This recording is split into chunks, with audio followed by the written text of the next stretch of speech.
Hello everyone, welcome to my YouTube channel Prakshi classes. वीडियो को start करने से पहले मैं आप सबसे एक रिक्वेस्ट करना चाहूँगी कि आप मेरे यूट्यूब चैनल को सब्सक्राइब करें। प्राक्षी क्लासेस बिजनेस इकोनॉमिक्स का रिवीजन सीरीज चल रहा है जिसमें हम कंज्यूमर सरप्लस का टॉपिक पढ़ रहे हैं। अभी तक हमने कंज्यूमर सरप्लस के टॉपिक में लेक्चर नंबर 1 और लेक्चर नंबर 2 पढ़ लिया है। आज का हमारा लेक्चर नंबर 3 है। आज के लेक्चर नंबर 3 में हम ये पढ़ेंगे कि कंज्यूमर सरप्लस का क्या रिलेशनशिप होता है विद द कंजम्पशन के साथ, और फिर हम एक प्रैक्टिकल क्वेश्चन करेंगे। बट ये जो कोर्स है हमारा commerce as well as management दोनों के लिए बेनिफिशियल होगा। तो आप इवन इकोनॉमिक्स स्टूडेंट्स के लिए भी बेनिफिशियल होगा। तो आप ज़रूर देखिएगा और मुझे कमेंट सेक्शन में ज़रूर बताइएगा कि आपको कोई डाउट हो या कुछ भी प्रॉब्लम हो समझने में या नहीं समझ आया, तो हम दोबारा से उस टॉपिक को समझेंगे। ठीक है, so let's get started. Why does consumer surplus decrease when there is increased consumption? वो ये कहना चाहता है कि जब कंज्यूमर अपनी कंजम्पशन को बढ़ाता है, कंजम्पशन को धीरे धीरे जब वो बढ़ाता है, तो हमारा कंज्यूमर सरप्लस फॉल होने को क्यों कोशिश करता है। इसके पीछे का रीजन जो है वो DMU है। DMU stands for law of diminishing marginal utility. ये मैंने आपको लेक्चर नंबर 1 में भी पढ़ाया था कि law of diminishing marginal utility का क्या मतलब होता है कि जैसे जैसे हम अपनी कंजम्पशन को बढ़ाते रहते हैं किसी गुड के लिए, उससे मिलने वाली जो यूटिलिटी होती है या वर्थ होती है वो फॉल करने लग जाती है।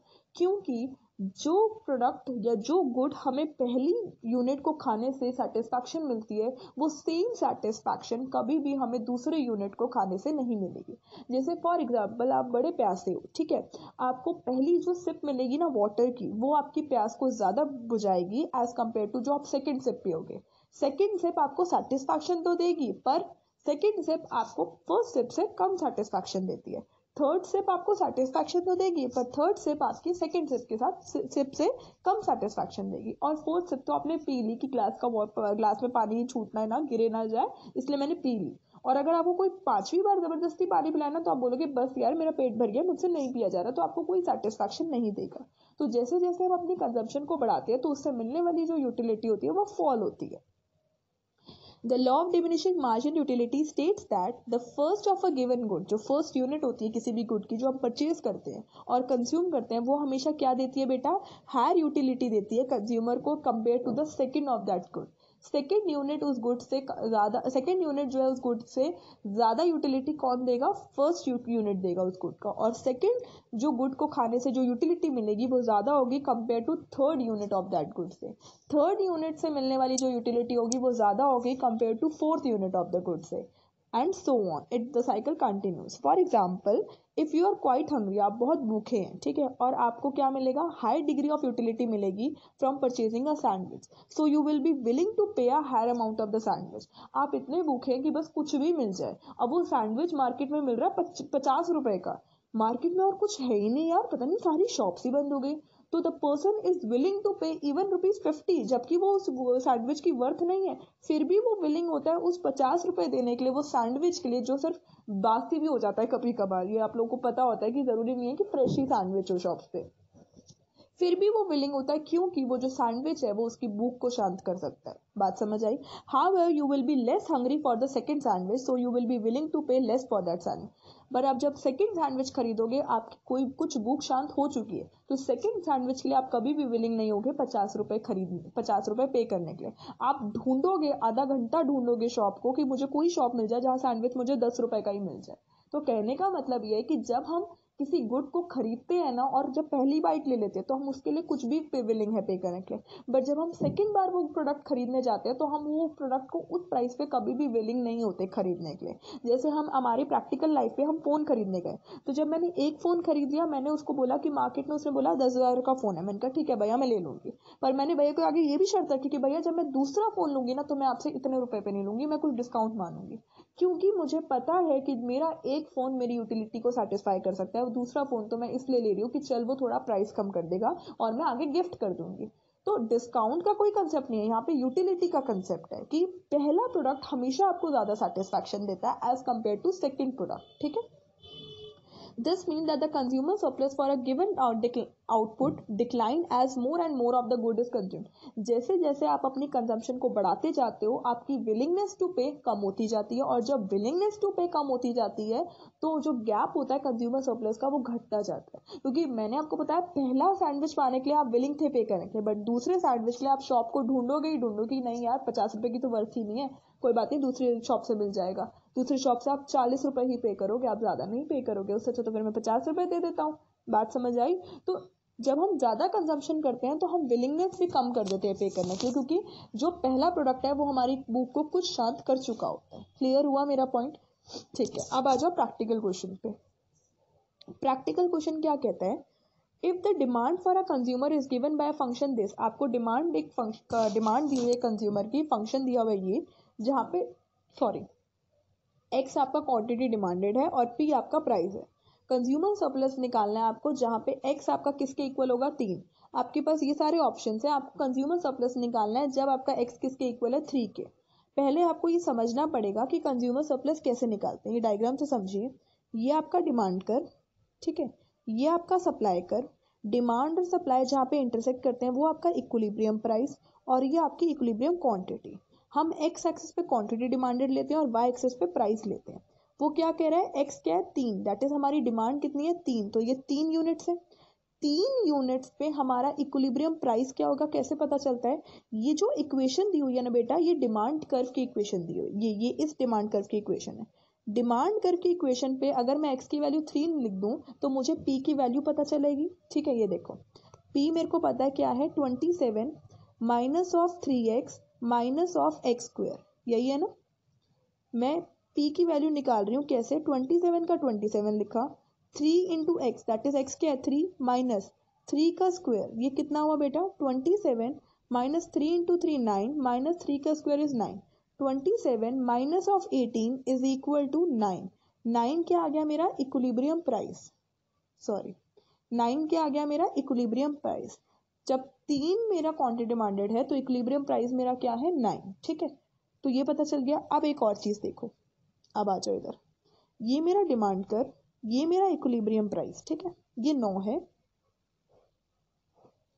ये 3 है। ठीक है, अब ध्यान से देखना, मैंने आपको बताया था कि जो कंज्यूमर सरप्लस होता है वो इक्विलिब्रियम प्राइस के ऊपर होता है और डिमांड करके अंदर होता है, दैट इज ये वाला एरिया, ये वाला एरिया जो मैं शेड कर रही हूँ। मुझे इस कंज्यूमर सरप्लस ही तो निकालना है, मुझे इस एरिया का एरिया निकालना है, सॉरी इस ट्राइंगल का एरिया।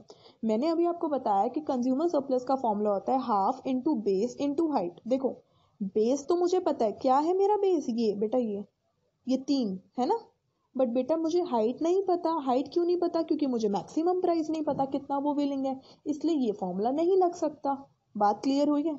तो अब मुझे फॉर्मूला क्या लगाना है, ये मेरा डिमांड कर्व, ये मेरा इक्विलिब्रियम प्राइस। अब ध्यान से देखेंगे, ये पूरा एरिया देखो, ये वाला पूरा एरिया देखो, ये जिसको मैं शेड कर, ये पूरा एरिया क्या है, ये एक पूरा एरिया बन रहा है। ठीक है, बन रहा है ना पूरा एरिया।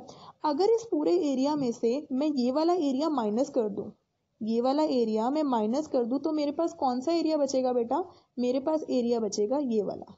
और यही तो कंज्यूमर सरप्लस एरिया होता है, जो प्राइस के ऊपर होता है और डिमांड कर्व के नीचे होता है, यही एरिया बचेगा। अगर मैं इस पूरे एरिया में से ये पूरा एरिया माइनस कर दूं तो मेरे पास बेटा कौन सा एरिया बच जाएगा, ये वाला। यहां तक समझ आ गई? अब ध्यान से देखेंगे, ये आपको क्या दिख रहा है, ये आपको क्या दिख रहा है, रेक्टेंगल। क्या दिख रहा है, रेक्टेंगल। और रेक्टेंगल का एरिया क्या होता है बेटा, लेंथ इंटू ब्रेथ, यही होता है बेटा। ये मुझे दी हुई है 3 और इसकी ब्रेथ मुझे कितनी दी हुई है, ये कितना है 0 से लेकर 9 तक, तो ये 9 है। इसका मतलब है जो एरिया है मेरे पास किसका, रेक्टेंगल का, वो क्या है 9 into 3 which is equal to 27। Clear हुआ पॉइंट? ठीक है, ये एरिया तो मुझे पता चल गया, ये जो मैंने शेड किया। अब मुझे कौन सा एरिया निकालना है, मुझे निकालना है अब ये वाला एरिया।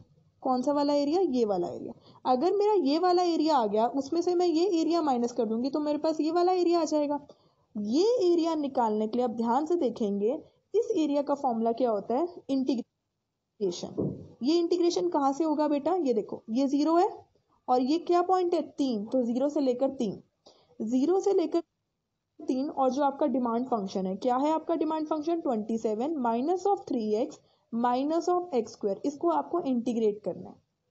इंटीग्रेट कैसे होता है, जो भी कांस्टेंट नंबर होता है उसके आगे लग जाता है x माइनस ऑफ 3, यहाँ पे x की पावर क्या है बेटा 1, तो x की पावर यहाँ पे 1 में 1 ऐड कर दिया तो 2, तो जो भी 2 करा तो नीचे भी 2 माइनस यहाँ पे बेटा पावर क्या है 2, यहाँ पे पावर 2 है ना, इसमें 1 ऐड किया तो 3 और जो भी करा तो उसके नीचे भी 3 लग जाए।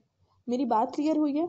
अब इसमें एलसीएम ले लो, एलसीएम लिया तो क्या आ रहा है, ये देखो एलसीएम लिया तो क्या आ रहा है 6 आ रहा है, 6 आ रहा है तो क्या हुआ ये 27 इंटू 6, ठीक है 6 आ रहा है, 6 से पहले ना आप 3 की वैल्यू पुट कर दो इधर, x की जगह ना लिमिट पुट कर दो 3 लिमिट है ना इसकी, तो x की जगह 3 पुट कर दो आप, ठीक है 27 into 3 minus of 3 into x square, तो 3 का square upon 2 minus of x cube 3 का क्यूब अपॉन 3, 27 इंटू 3 कितना होता है बेटा 81 माइनस 3 का स्क्वायर 9, 9 इंटू 3 27/2 माइनस 3 का क्यूब 27 अपॉन 3।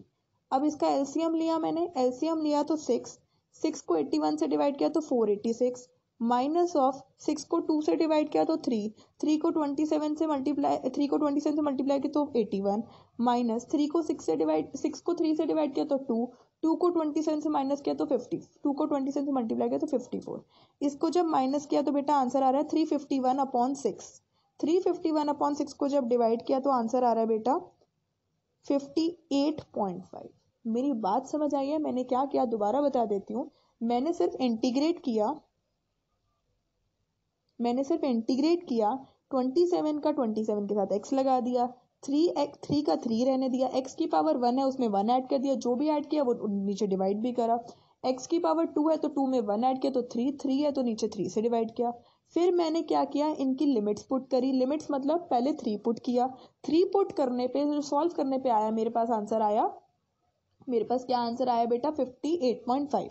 वही सेम चीज करी थी मैंने 27 इंटू एक्स, अब लिमिट क्या है 0 माइनस ऑफ 3 इंटू 0 का स्क्वायर 0 माइनस ऑफ 0 का क्यूब, ये सब 0 आएगा, 58.5 में से 0 माइनस करेंगे तो 0 ही 58.5 आएगा, तो 0 का कोई कनेक्शन नहीं। अब इसका मतलब ये है कि जो हमने डायग्राम बनाया था वो ये वैल्यू आई है बेटा, पूरी ये पूरा एरिया आ गया मेरे पास कितना 58.5, ये 58.5 आ गया। अब अगर मैं इस पूरे 58.5 में से अगर मैं ये वाला एरिया माइनस कर दूं, अगर मैं ये वाला एरिया माइनस कर दूं, ये वाला, ये कितना आ रहा था बेटा रेक्टेंगल का एरिया 27 आ रहा था, अगर मैं पूरे एरिया में से रेक्टेंगल का एरिया माइनस करूं तो मेरे पास आंसर क्या बच रहा है 31.5। ये 31.5 किसका एरिया है, ये इसका एरिया, इसका कंज्यूमर सरप्लस का एरिया। अब मेरी बात समझ आई कि क्या ऑप्शन ठीक है हमारा, समझ आया, तो 31.5 इज द कंज्यूमर सरप्लस। मैंने कुछ नहीं किया, मैंने स्टेप नंबर 1 किया कि जब मेरा quantity demanded x is equal to 3 है तो मेरा इक्विलिब्रियम प्राइस कैसे निकलेगा, मैंने डिमांड फंक्शन में x की वैल्यू पुट करी, x की वैल्यू पुट करने के बाद मेरे पास इक्विलिब्रियम प्राइस आ गया और इक्विलिब्रियम क्वांटिटी आ गई। फिर मैंने इस पूरे शेडेड पूरे एरिया का मैंने इस पूरे का एरिया का क्या निकाला, मैंने एरिया निकाला, इंटीग्रेशन के थ्रू एरिया निकाला, उसमें से मैंने रेक्टेंगल का एरिया माइनस किया तो मेरे पास एरिया ऑफ ट्राइंगल आ गया। एरिया ऑफ रेक्टेंगल मुझे पता चला बेस मेरा 3 है और ये मेरी क्या है ब्रेथ मेरी 9 है, तो 27 मेरा ये आ गया रेक्टेंगल का। और ये वाला एरिया मैंने कैसे निकाला, 0 से लेकर 3 की लिमिट पुट करी, इंटीग्रेशन किया फंक्शन का, तो मेरे पास उसकी इंटीग्रेशन वैल्यू आ गई। इंटीग्रेशन वैल्यू में से मैंने रेक्टेंगल की वैल्यू को माइनस कर दिया तो मेरे पास क्या आ गया बेटा आपका इस consumer. So much guys for listening this video. I hope ये वीडियो आपको पसंद आएगी तो आपको लाइक करना है, शेयर करना है और कमेंट करना है। और अगर कोई डाउट हो तो प्लीज़ वो भी मुझे आप कमेंट सेक्शन में ज़रूर बता दीजिएगा, ठीक है। So thank you so much, bye bye, take care.